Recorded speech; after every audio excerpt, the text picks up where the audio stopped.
በስመ አብ ወወልድ ወመንፈስ ቅዱስ አሃዱ አምላክ አሜን።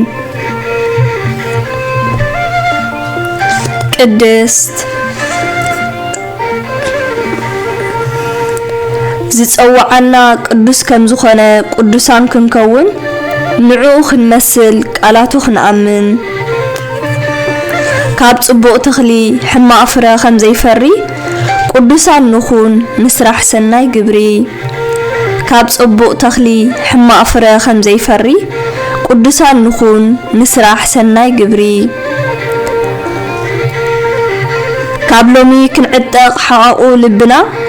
ካብ ኩሉ ርኽሰት ርሒቕና ተጠንቂቕና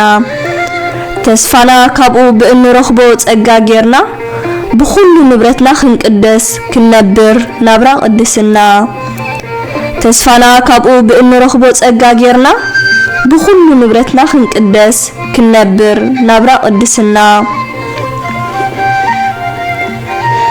ክንምለስ ኣይግባአናን ናብ ናይ ቀደም ድንቁርና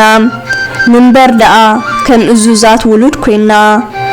ብፍርሃት ንሕለፋ ዛዘመን ግሽነትና እቲ ኣቦ ኢልና እንጽውዖ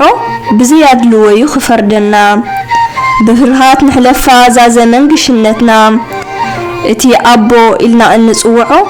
ብዘያድልወዩ ክፈርደና ብኽቡር ደም ክርስቶስ ኢና ዝተዓደግና እምበር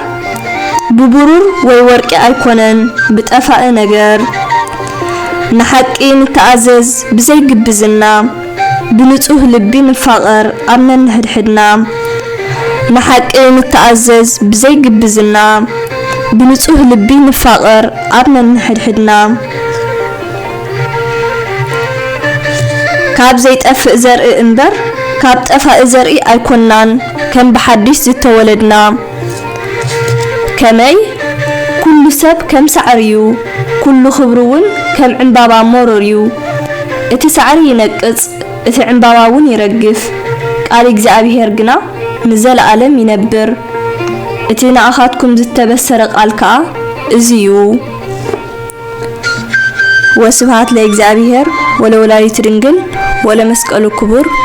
አሜን።